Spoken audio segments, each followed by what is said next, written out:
Today's show is sponsored by the ABV Barrel Shop. The ABV Barrel Shop is located in the St. Louis metro community of Arnold, Missouri, and is the world's first single-barrel-only liquor store. This store is owned and operated by Steve Akeley and Jim Fosnot. Get signed up for their email distribution list to find out when the store will be opening, what their hours will be, and most importantly, what they will have in inventory at abvbarrelshop.com. We are also sponsored by The Bar to Go. The Bar to Go offers a fully customizable carrying case that allows you to take your favorite distilled spirits or cocktail ingredients with you. Whether you're looking for yourself, a customized gift, or logo items for your business or event, The Bar to Go can help. Check them out at thebartogo.com. Use the number 2 when you type out The Bar to Go. Did you know Neely Family Distillery now ships its popular distilled spirits directly to you? To order, simply call 859-394-3258. Tell them the ABV Network sent you. And now, on to the show. Let's drink!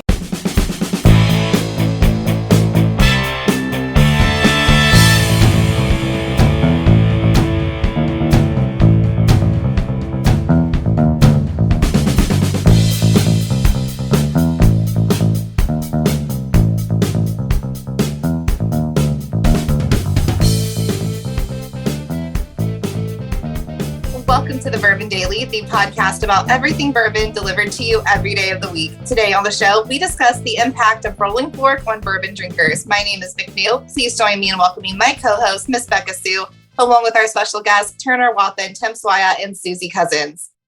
Welcome, everybody. Hey, everybody. How we doing? So tonight we're going to be talking about Turner and his brand Rolling Fork. But first, I think we're going to talk to his ex. Susie had small talk, didn't you, Susie? Yeah. So I'm in Birmingham, and right now there's something going on here called the World Games, which is basically sports that don't make it. It's an Olympic thing, but it's sports that don't make it into the Olympics. So there's like life saving and something called korfball and like parkour and breakdancing and aviation stuff like parachuting and things. So it's all these really weird random things that you can win awards for doing. So my question is there some really funky, weird sport that you like watching or that you would like to see put into the Olympics someday? Question. I have bear one. fights? You just want to see bear fights? Yeah. A man fighting bear? That would be Yeah, man fight bear. I would watch it. Yeah. you last 60 seconds, you get a medal. You should get more than a medal. Yeah. Like you get extra points if you come out with all your limbs still attached. You get 2 medal cards. Yeah. See, they used to have that in like Roman Colosseums. Yeah, that's true. Like Back when men were men. Here's a steer. Now go fight this lion. So Turner, how long could you last in a ring with a bear? Dude, a solid 28 seconds, man. I'll be clipping his legs until he gets a hold of my mop. Then I'll just grab my hair and I'll fucking bead. 28 seconds. You think you'd last that long? Yeah, I can fight a bear for 28 seconds if my life depends on A it. lot of men can't even ride a bull for 8 seconds. Well, I am giving myself the benefit of the doubt. We're not riding bulls, we're fighting bears. You know, Maybe you could ride the bear. Off. He might, if he's on the ground, he might have a chance. I actually have very, very little faith in Turner in this one. I'm just going to have that out there. Very little faith in Turner in this one. But he has a lot of faith in himself. That's good. That's the confidence is needed in this, but it won't last very long when he's dead. You can do it. The only Olympic sport where you either die or are terribly maimed to death. Tim, what say you? What sport would you like to introduce to the World Games that might not have been considered?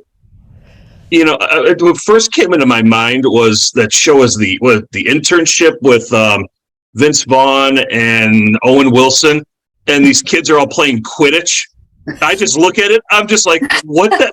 They're all running around with sticks between them. I know it's a Harry Potter thing, and that's totally not my thing, but I honestly would watch that crap to see how many people trip up, fall down, freak out, and whoever gets the, whatever the hell it's called, the golden snitch, and see somebody in some gold lame jumpsuit running around, swinging a little ball in behind their ass as they're running. That to me would be entertaining. That's ESPN the Ocho material right there. Yes. You know? Oh God. They have like goggles for it too and everything. I'm like, what? I could never play it. I don't get it, but I think it would be very entertaining to watch. A lot of people are into it. Yeah, I didn't even know that this was a thing. Hey, Susie, is the tag, is professional tag in that? It's not. It's not. I thought I've it been was, seeing but that tag is on not. like ESPN The Ocho. I'm Yeah. not sure what it was, but I've been seeing professional like with the World Series tag events, and I the first thought I had was, let's say that you're going on a date with a girl, and you're like, just by the way, I play professional tag. I don't think the girl would be that impressed. But then if you see it, it's really impressive. Like there's like an obstacle course and like two people just running around trying to tag each other. I don't think, while I was watching it, at no point was I like, damn. It's kind of like what is it, like the American Cornhole League? Depending what part of the country you're in, that means two different things. So it's like I could never. Hey, yeah, I'm on, I'm like the top 10 in my beer club in the American Cornhole League. Oh, you have to clarify for that, pal. Is that bags or something else? So moving on, McNew. I'm a big fan of the lumberjack games. So let's get like some log rolling, some tree climbing. Let's cut some stuff down.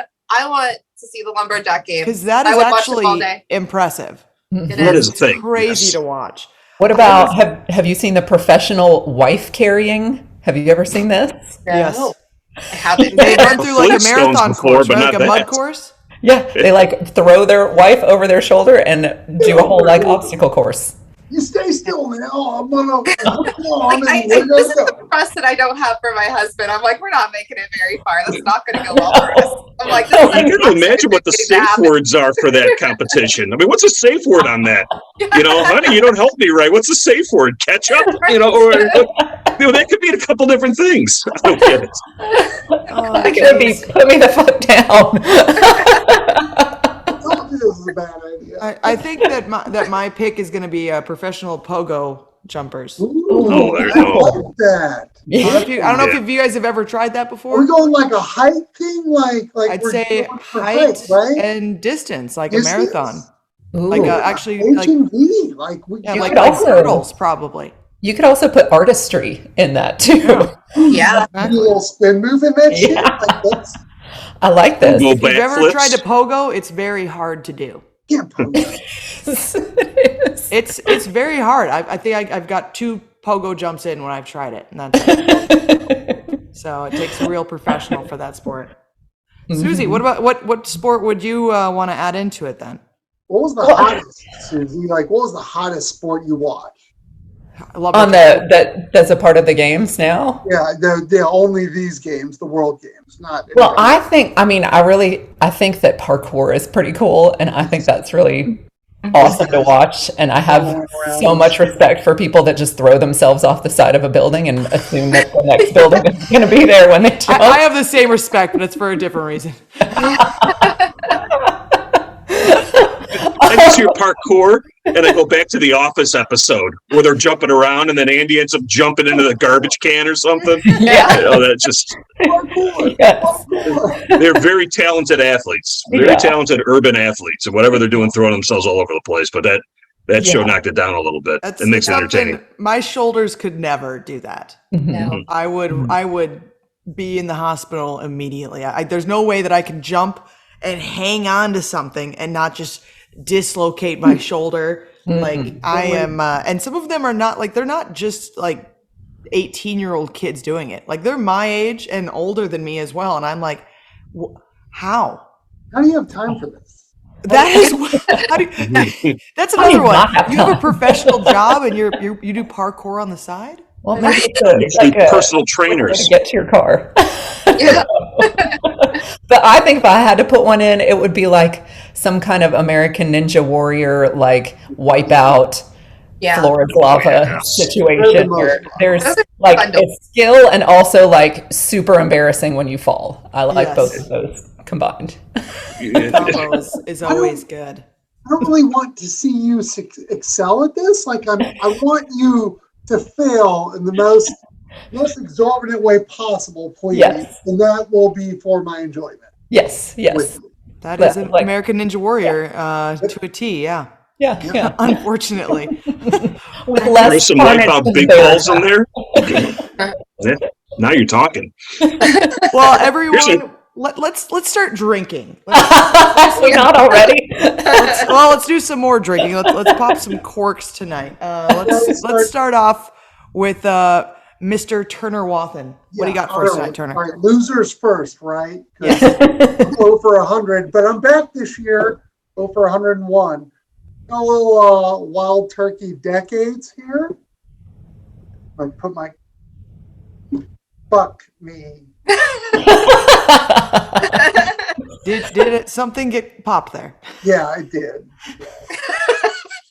Pride, yes. Well, you're in the lead currently, but let's see if McNew can take that away from you. Look, I want to give Turner, so I have this bottle kill of Debonair bourbon. Better than me. That's fine. Better, but I would hope to God that maybe Susie can beat that. I don't know. We'll see. Oh my God, guys, come on. I was trying to go with some sort of sense of theme, so I actually brought a Nashville Barrel Company rum. So let's see. Oh, that's so many questions. I know. Let's see. I mean, it's the winner currently, I guess. Like being first in the last contest. Like it's not we're all sucking. Yeah, is it number one? Tim? What is there? Can you do anything today? I don't have a good streak here, but I'm going to try some Rolling Fork rum here. That was Westport Whiskey and Wine pick that I've been working on, finished in a Weller barrel. So let's see. Nothing. Fucking no. God bless. No. I guess I'll win. I guess today. I didn't want to. I've got. I'll just be drinking all of the picks from the ABV Barrel Shop tonight. Oh, so jealous. So I've got all fresh bottles. The first one has my face on it, but I'm not getting paid for it. So I'm only drinking this out of spite to Steve. But this We see it. This is I want to see your face. Hammer. Okay, let's see. Let's see if it'll show up. There it is. Oh yeah. I'm a head of corn. They were calling me Cornhead, and I said, "Please, for the love of God, stop calling me that. Calling me Popcorn Sue." So this is a barrel pick from Deer Hammer. It is a Hickory smoked whiskey. Let's see if I can do anything here. There it is. That's a winner. It's been in the car for a while. It's all pressurized. Oh yeah, it's because it was bottled up at 8,000 feet. Mm-hmm. Yes. Right. Yeah. Well, I am the winner, as I should be if my face is on the bottle. So I think that only makes sense. But when we get back, we're going to be talking about Turner Wathen and his brand Rolling Fork Rum.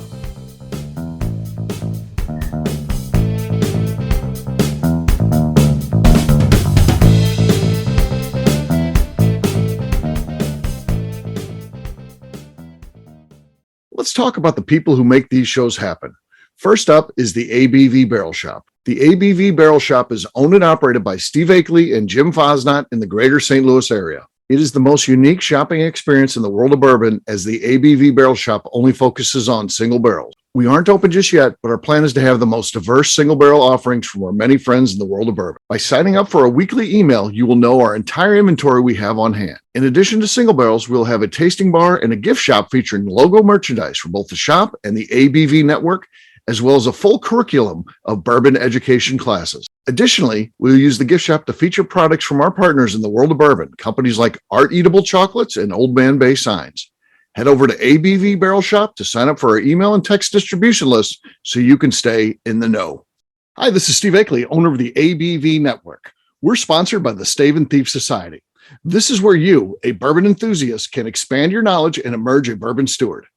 In 2017, I completed my Executive Bourbon Steward certification. It's the most comprehensive bourbon certification program available and connects you with an expansive network of bourbon enthusiasts and professionals. Check out the full listing of in-person and online certifications and join the society today by enrolling at staveandthief.com. Okay, let's talk about Neely Family Distillery. In 2018, I met Royce Neely at an industry event. He started appearing on our shows, and we became friends during my frequent visits to Kentucky. Today, he's leading the way for young distillers making their mark on the bourbon industry. A visit to Neely Family Distillery combines family history, a look at what makes their products unique, and of course a tasting through their whiskeys, moonshines, and creams. Check them out at neelyfamilydistillery.com and visit them in Sparta, Kentucky.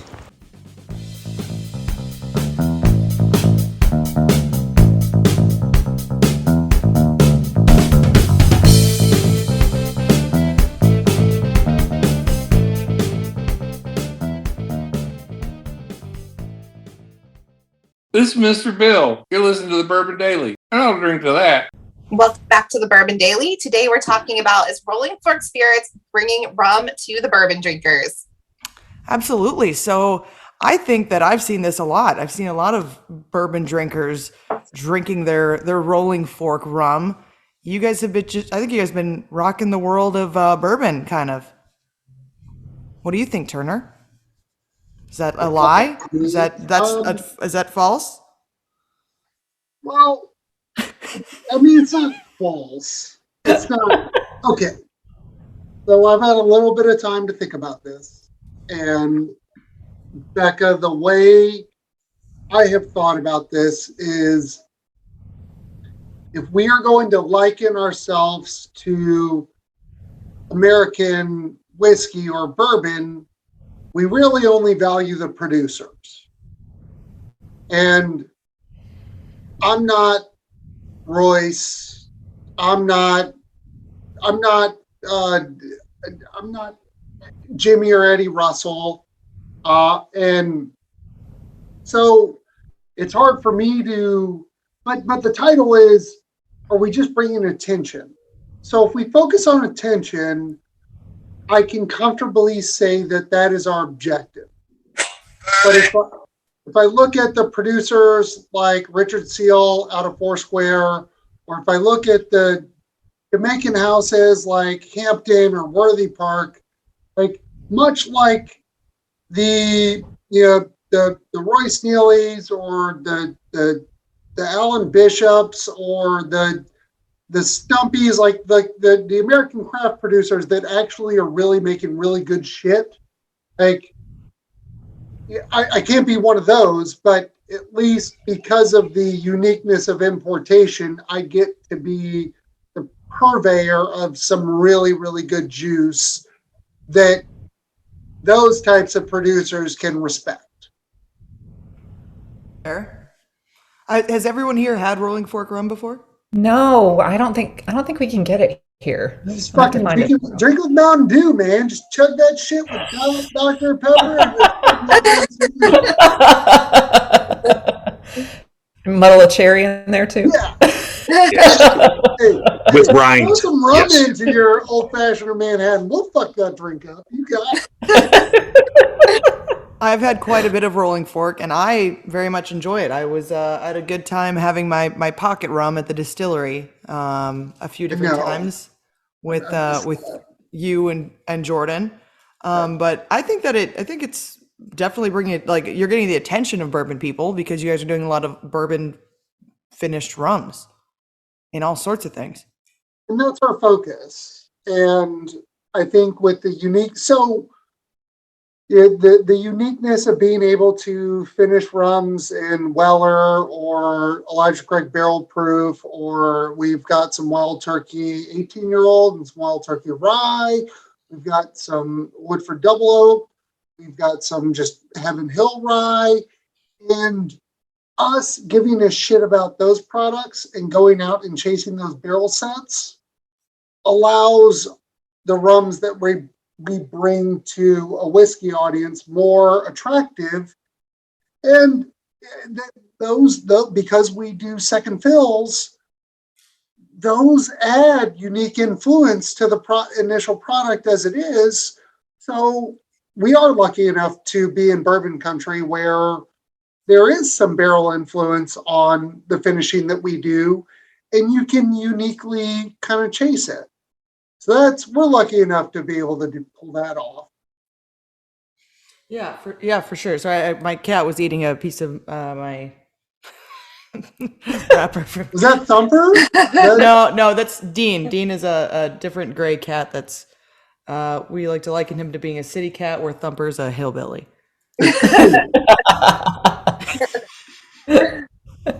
And by city cat, I mean he's got 20 pounds on Thumper as well. Nice. Okay, can I ask some questions as somebody who hasn't had it before? Yes. Do you only do finished, or do you do your own? Like, what are the different types of rum that you guys make? Yeah, so we are independent importers of rum. We're indie bottlers of rum. We import rums right now from 8 different countries of jurisdiction. So we have El Salvador, Venezuela, Dominican Republic, Barbados, Guyana, Guadeloupe, Fiji, in Jamaica. Wow. Okay.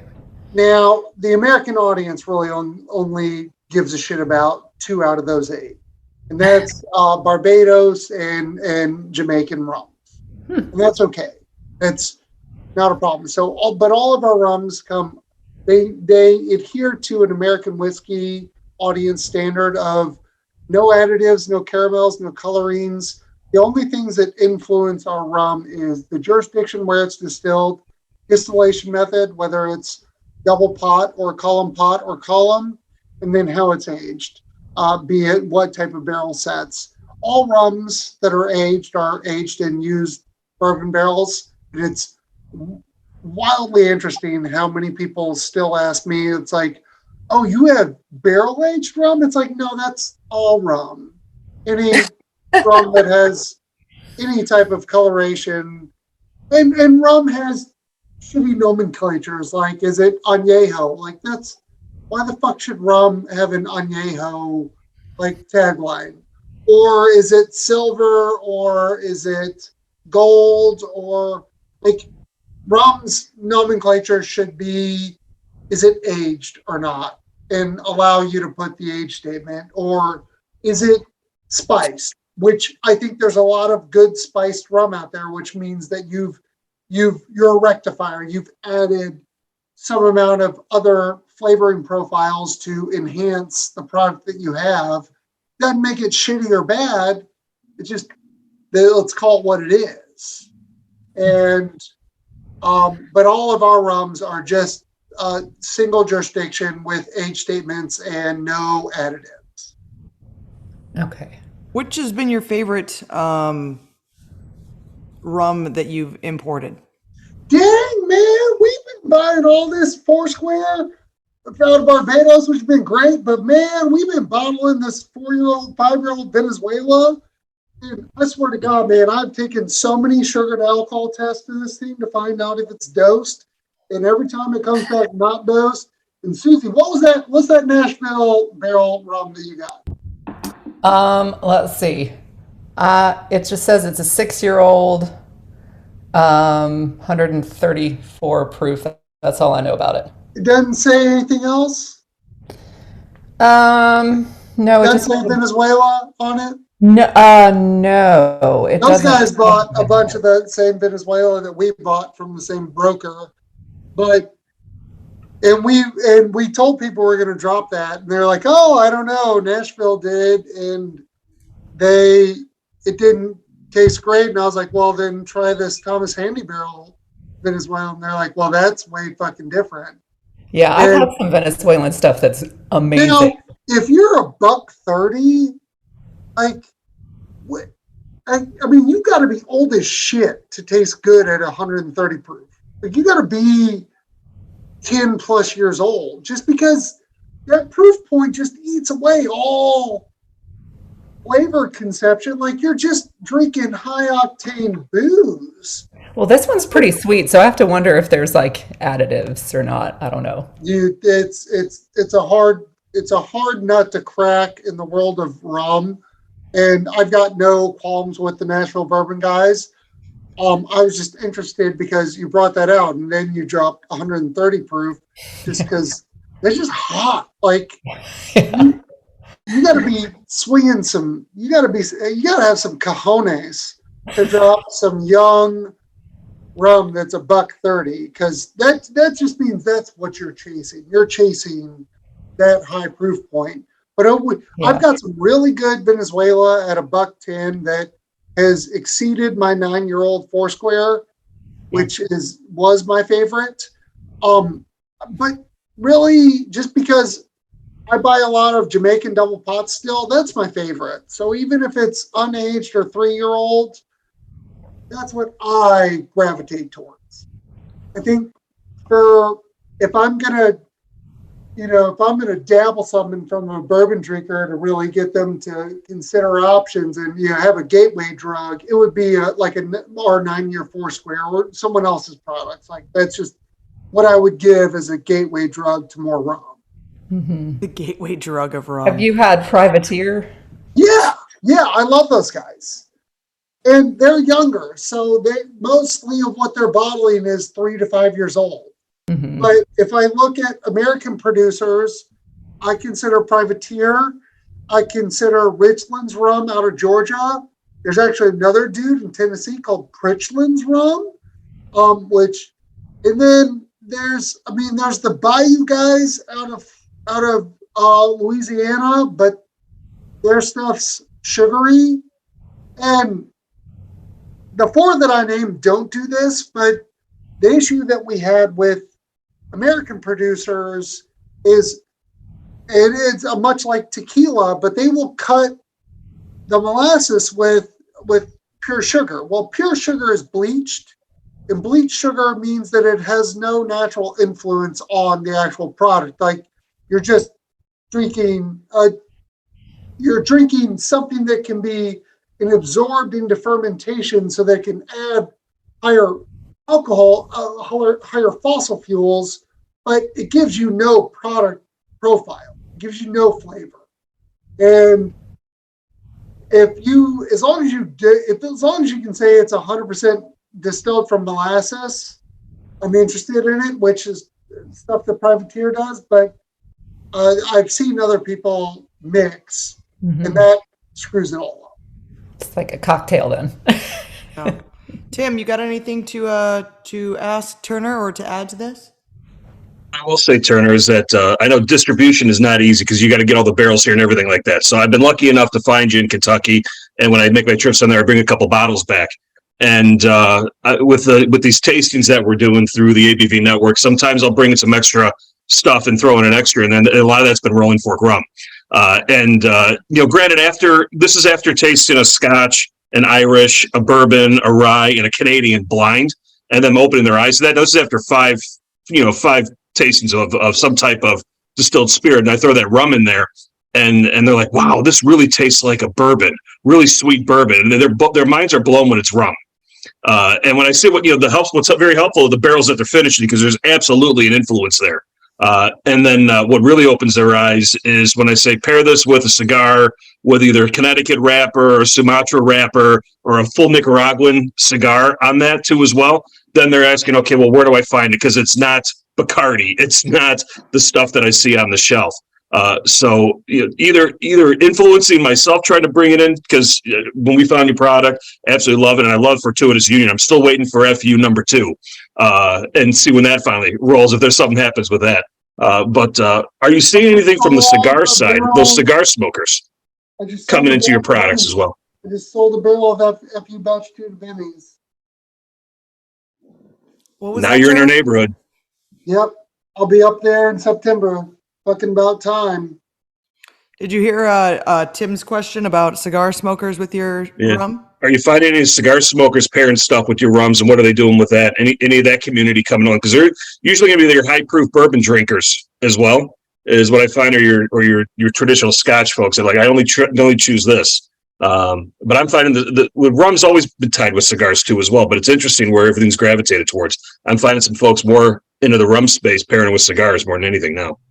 So I won't be able to name a cigar of choice, but I will say that luckily for us, I would say good cigar smokers probably make up 15% of our consumer base. Yeah. And it's cigar smokers that are in major markets or already buy from Sealbox. Like they've already crossed that bridge of I'm interested to pair interesting cigars with really good spirits. And it's fortunate for us because Fortuitous Union was like before it. Yeah, it was. I was probably more sought after by cigar smokers in the first 3 months of sales than any other customer group. And like dudes would message us and tell us that. And this was in 2018. And I think rum, because it's just slightly sweeter on the front palate, but it still has a smooth but also spicy finish at times, plays into that crowd. But we're so lucky to have those aficionados at least interested in us. And it's funny because we've had imitation. So there's a product out there, I think it's called Dovetail, which was, if it wasn't done, oh man, it was, if you look up Dovetail, the guy that started Dovetail is a cigar guy. And they did a bourbon rye blend and they did it at like 80 proof. And then 2 years later, Jim Beam did another, the Basil Hayden Caribbean rye blend, which was also 84 proof. And I don't know if upping the proof would totally change everything, but everything that we do is above 100 proof. And those two products sucked. And I was terrified of the Jim Beam Caribbean blend. I was fucking terrified. Now I went and bought a bottle. I was like, well, thank God this sucks. Because I don't have to worry. This is all Turner Wathen's opinion. This is not the view of the ABV network. I would just like anyone from Jim Beam listening to this to know that this is not the opinions or views expressed by the ABV network. I just have to throw in that disclaimer. But continue on, Turner. I think that the Jim Beam family of brands produces amazing products. My favorite is Knob Creek. It just always will be. I love all the bookers, and I love everything that they do. Nice save, Turner. Very nice save. And you know, I was only speaking about one bottle. You know, And maybe just that one particular. You make a great point, though, Turner. You do make a great point. When you see stuff, when you see new innovation happen, there's a lot of quick to imitate, or there's a lot of quick marketing done to be able to twist something up to put something out there. And when you can tell if the proof is down, they're trying to hit mass market, or there's just not enough product to hit shelves in order to meet a spreadsheet. You know, I always I'm a huge fan of bakers, and I can never find it. And it's not because I can never find it; it's because they just don't send enough to certain locations because it's just not on the sales spreadsheet. But the influence of I think if you can find something that you can drink during the summer, that's a brown liquid that tastes a little different, that is you don't feel guilty in a cocktail. You're trying something new that has more flavor than this mass-produced clear rums, things like that. That's going to gravitate to these bourbon drinkers, because at some point in time we're at a top. We can always innovate bourbon, but we're all doing it with finishing. So if we're already there, unless you make top-notch product that's unique in these single barrels, you're not going to find it anywhere else without having barrel finishes. What's most ones you see out there are barrel finishes in rum. Yeah, you know, that stuff's starting to move. Yeah, for sure. McNew, do you have anything to add to this or to ask Turner? Yeah, so were bourbon drinkers your goal audience when you started doing this, or was it just whoever the hell buys it and bourbon drinkers were a happy accident? Bourbon drinkers were specifically our audience. And what we intentionally decided from the beginning was that all bourbon drinkers that are not novice, give or take, we all like general corresponding themes, which is we like high quality, we prefer older age, and that's about it. So if you can give me, whether it's an Irish whiskey, whether it's a Japanese whiskey, whether it's a mezcal or tequila, or an American bourbon or American rye, if it's of quality and of age, it's attractive. And we thought that rum was the one missing component to the American audience. And we thought we could potentially bring that to market. And I would say that us and a handful of other, whether it's retailers or consumers or distributors, are all respect that component. And what we've all said is that rum is going to blow up. And one thing that's come to true is rum is not going to fucking blow up. Okay, I have been hearing rum is going to blow up since I fucking started this in 2014. It ain't going to blow up. It's going to be just fine.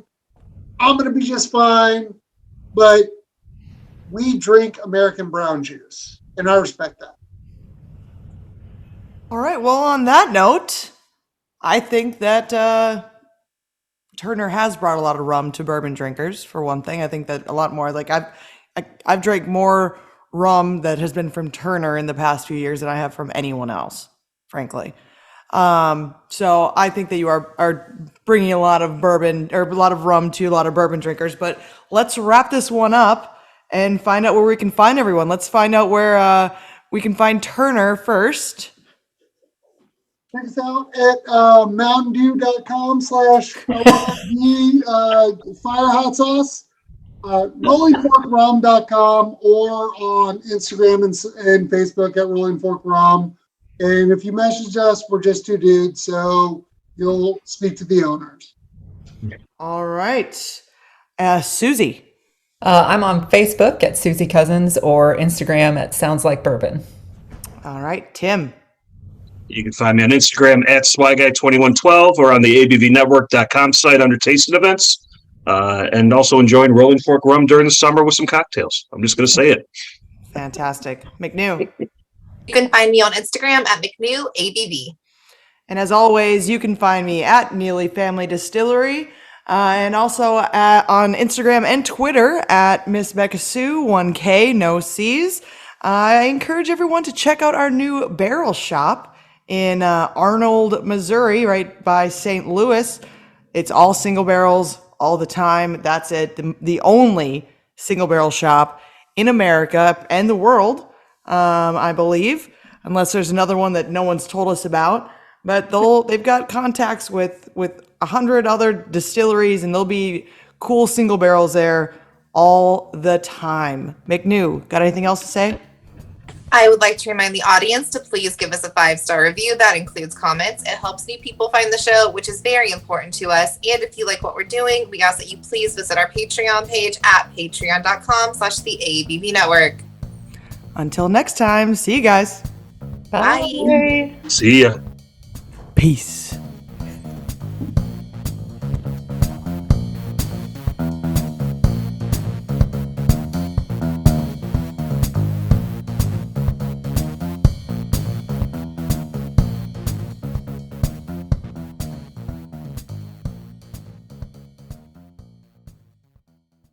Before we finish the show, let's talk about some great companies that support the ABV network. First up is Moonshine Still Pro. Moonshine Still Pro has a full line of products to help the home distiller. Whether you want to experiment on the stove in your kitchen or you're looking for a bigger setup in your backyard, owner Russell Creed and his team can help. They have multiple still offerings, accessories, and even grain from their partners at Goldstone Mill to assist you in making whiskey on par with your favorite distillery. They can also help you with some fabricated parts you probably can't make yourself if you are attempting a DIY still project. Learn more or order your still or parts at moonshinestillpro.com. Another friend of ours is the Goldstein family at Goldstone Mill. The Goldsteins offer a variety of heritage and heirloom grains to make the finest whiskeys in the world. Plus, they are more than just a grain company. They are truly consultants to make sure the grains they are providing to you or your business meet your highest expectations. Additionally, they work with mills around the country, ensuring shipping is as low as possible for their customers. If you're a distillery, brewery, or even doing this at home, Goldstone can assist you. Check them out at goldstonemill.com, call them at 217-254-6613, or check in via email at hello@goldstonemill.com. Last but not least is the ABV Barrel Shop. While we don't get to play in the allocated bourbon game because we aren't selling the other products you have to do to get those, we do have access via our friendships in the bourbon industry to some really cool stuff. Have you ever seen your favorite craft distiller selling some really cool limited offerings only in their gift shop? I'm talking things like the hazmat offering Distillery 291 did for their 10th anniversary, or Neely Family Distillery's upcoming Papaw's birthday barrel. They don't have enough of it to send it out to distributors, so they only sell it via their gift shop. Well, companies like Distillery 291 and Neely Family Distillery have agreed to sell us 2 or 3 cases of these offerings moving forward, meaning our store will have the access to some of the rarest whiskeys in the world.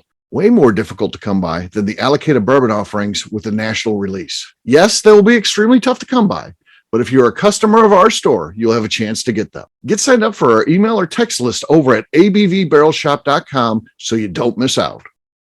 The Bourbon Daily is part of the ABV Network. For more information or to become a sponsor, please visit abvnetwork.com. Thanks for listening and cheers. This has been a Steve Akeley production.